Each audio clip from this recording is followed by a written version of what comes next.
जय माता दोस्तों, कैसे हैं आप लोग। आशा करता हूँ आप लोग अच्छे होंगे, स्वस्थ होंगे, मस्त होंगे। माँ भगवती आप सभी का कल्याण करे, आप सभी का मंगल करे। दोस्तों, अमीर बनना है तो रोजाना करें यह 10 उपाय। अक्सर आप यह कहते हैं कि हम मेहनत तो बहुत करते हैं लेकिन फल नहीं मिलता। घर में पैसा आता है लेकिन टिकता नहीं है। सफलता जैसे हमारे द्वार से टकरा कर लौट जाती है।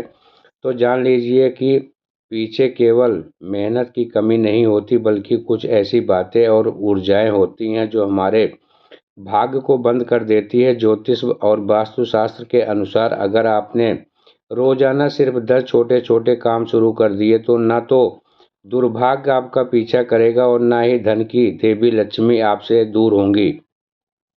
आपको अमीर बनने में से कोई नहीं रोक सकता, बस रोज की कुछ गलतियां छोड़नी होगी और कुछ शुभ कर्मों का जीवन में अपनाना होगा। दोस्तों, आज मैं आपको बताने जा रहा हूं कि 10 चमत्कारी काम जो रोज करने से आपके घर में लक्ष्मी का वास होगा और जीवन में बरकत, सुख, शांति और समृद्धि बनी रहेगी।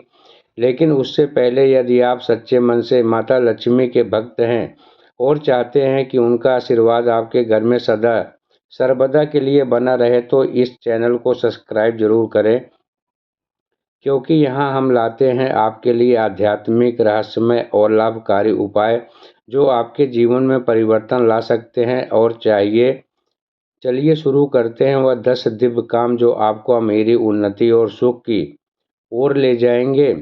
हर शुभ कार्य, हर मांगलिक कार्य अवसर पर जिस एक वस्तु का सबसे पवित्र स्थान होता है वह है कपूर। हमारे शास्त्रों में कहा गया है, जहाँ कपूर जलता है वहाँ नकारात्मक जलकर भस्म हो जाती है, वास्तु दोष और दूर हो जाता है और देवताओं की कृपा अपने आप खिंची चली आती है।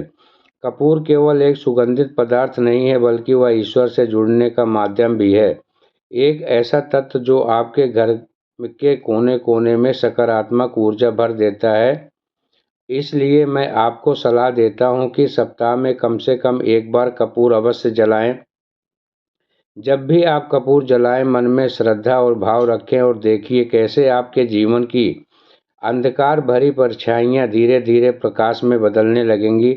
और जब आप ध्यान दीजिए दीजिए एक और दिव्य सत्य पर। प्रकृति का नियम बड़ा ही सरल है लेकिन गहरा है। आप जितना इस सृष्टि को देखेंगे वह आपको उसका दोगुना लौटाएगी। अगर आप धन या अन्न को पकड़ कर रखोगे तो वह आपके हाथों से फिसल जाएगा, लेकिन यदि आप उसे दान करेंगे तो उसका 100 गुना बढ़कर आपके जीवन में लौटेगी।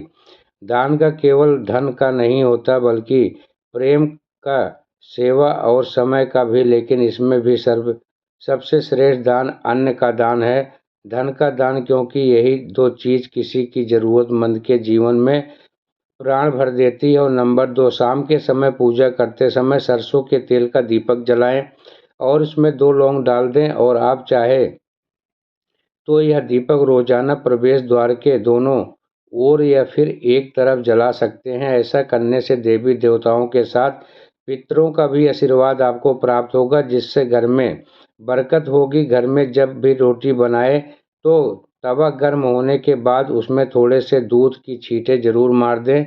माना जाता है कि ऐसा करने से हर तरह के दोषों से निजात मिलता है।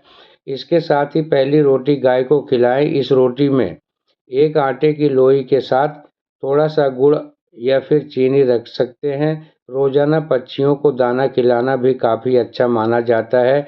इससे कुंडलिनी के हर दोषों से छुटकारा मिल जाता है।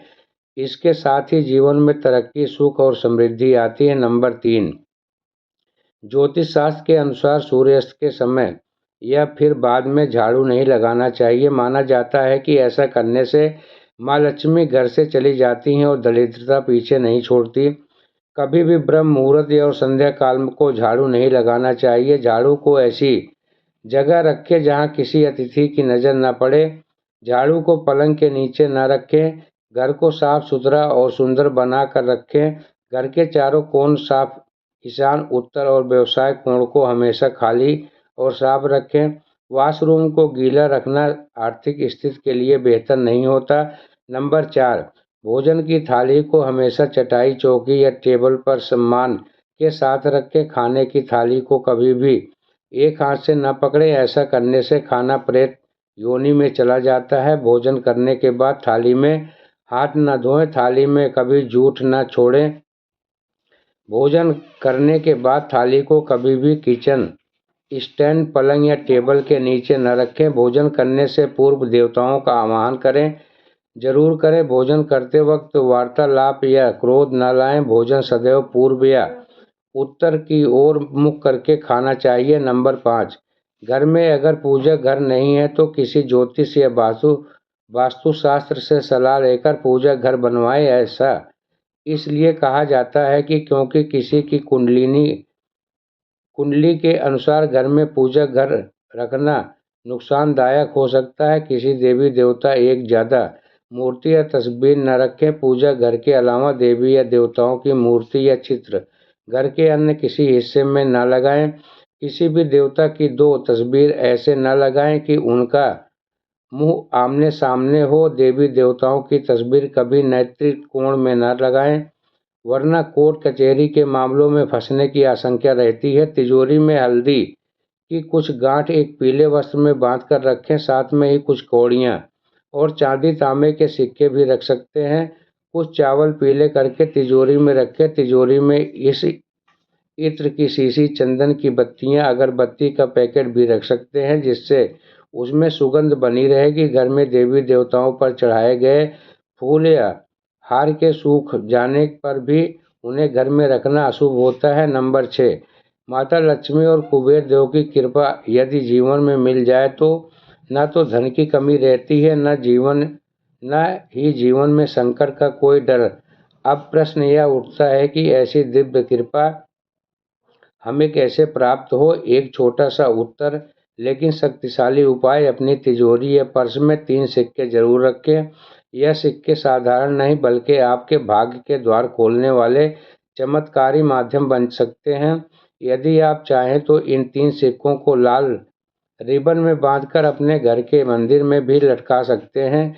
जैसे ही यह सिक्के वहां स्थापित होंगे, वैसे ही आपके जीवन में दरिद्रता, बाधाएं और आर्थिक संकट दूर होने लगते हैं। अब आगे बात करते हैं एक और दिव्य उपाय की, जिसका संबंध है वास्तुशास्त्र से, जो भी सीधे सीधे धन, सुख, स्वास्थ्य को प्रभावित करता है। अपने घर में चांदी की मछली की प्रतिमा जरूर रखें। चांदी की मछली शुभता, समृद्धि और सकारात्मक ऊर्जा का प्रतीक मानी जाती है। वास्तुशास्त्र के अनुसार जहां चांदी की मछली होती है वहां शांति का वास होता है और घर में कलेश या बीमारी की कोई जगह नहीं रह जाती। चमत्कारी उपाय से धन, स्वास्थ्य और पारिवारिक सुख तीनों में ही अद्भुत वृद्धि होगी। और जब यह तीनों बातें जीवन में संतुलित होती हैं तो ईश्वर स्वयं भी आपके द्वार पर दस्तक देते हैं। नंबर 7, घर की वस्तुओं को वास्तु के अनुसार रखकर प्रतिदिन घर को साफ और स्वच्छ करें। प्रतिदिन हरी पूजा करें। घर के बाहर स्वास्तिक बनाएं और कुमकुम हल्दी डालकर उसकी दीपक से आरती उतारें। इसी के साथ ही प्रतिदिन सुबह और शाम को कपूर भी जलाएं और धन के वातावरण को सुगंधित बनाएं। जो नित्य चौखट की पूजा करते हो, चौखट के आसपास घी के दीपक जलाते हैं, उनके घर में माँ लक्ष्मी निवास करती हैं। नंबर 8, पीपल में देवताओं का वास होता है। पीपल को सिर्फ शनिवार को ही छूना चाहिए। शनिवार को पीपल के वृक्ष में काले तिल, कच्चा दूध, गंगा जल, शहद और गुड़ को स्टील या चांदी के बर्तन में डालकर अर्पित करें। वहीं सरसों के तेल का दीपक प्रज्वलित करें। बस यह कार्य प्रत्येक शनिवार को करते जाएं तो धीरे धीरे दुर्भाग्य दूर हो जाएगा। पीपल की जड़ में तेल का दीपक जलाकर वापस घर आ जाएं और पीछे मुड़कर ना देखें। इससे आपके घर धन लाभ के साथ ही हर बिगड़े काम भी बन जाएंगे। निम्नलिखित बातें निश्चित बताई गई हैं।